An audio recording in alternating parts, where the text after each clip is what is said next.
নমস্কার, আমি স্বপন। ইভিএম নিউজে আপনাদের সকলকে স্বাগত। আজকে আমরা যে বিষয়টা নিয়ে আলোচনা করব, মোদি স্টকে দুরন্ত রিটার্ন দিচ্ছে। মাত্র 3 বছরের মধ্যে সরকারি সংস্থার স্টকগুলি অর্থাৎ পিএসইউ স্টক প্রাইসের চিত্রটাই বদলে গেছে। Nifty touch all-time high.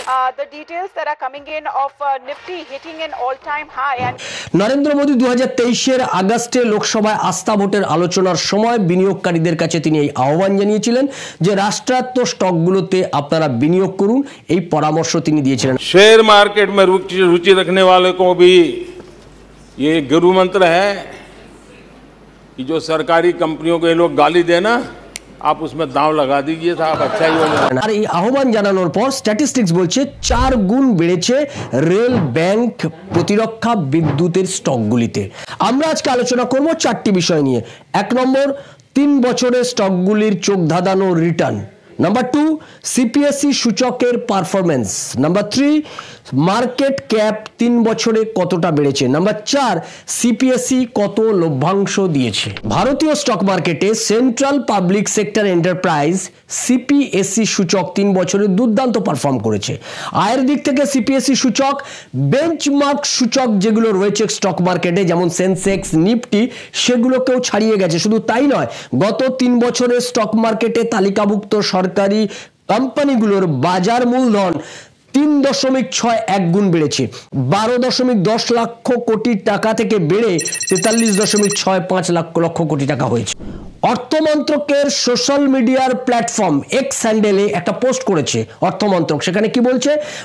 Department of investment and public asset management অর্থাৎ DIPAM তাদের দ্বারা সরকারি সংস্থাগুলোর কর্মক্ষমতার উন্নতির জন্যই মূলধন ব্যয়ের দুরন্ত বৃদ্ধি লক্ষ্য করা যাচ্ছে এবং সিপিএসইর কেন্দ্রীয় পাবলিক সেক্টর এন্টারপ্রাইজগুলোর বিনিয়োগকারীদের কাছে আস্থা অর্জন করতে সমর্থ হয়েছে। নাম্বার 3, মার্কেট ক্যাপ 3 বছরে কতটা বেড়েছে।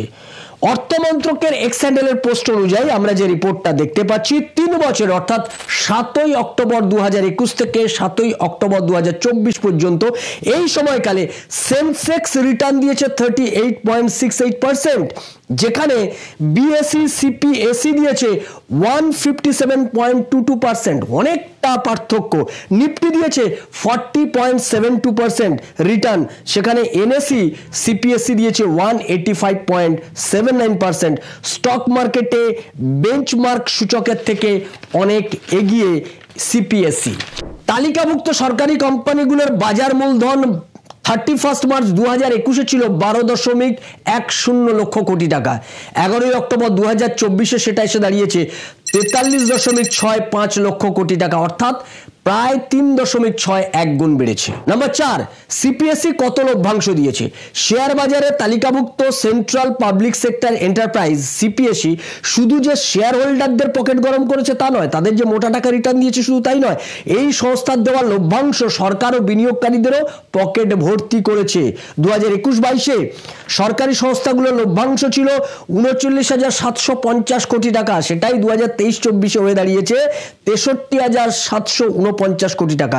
স্টক মার্কেটে এমন অনেক স্টক রয়েছে যা তাদের বিনিয়োগকারীদের মাল্টিব্যাগার রিটার্ন থেকে শুরু করে প্রচুর মুনাফা দেয়, কিন্তু এই সময়কালে সরকারি কোম্পানিগুলো শেয়ার বাজারে সবচেয়ে বড় মাল্টিব্যাগার হিসেবে কাজ করছে। সুতরাং মোদি হ্যায় তো মুমকিন হ্যায়।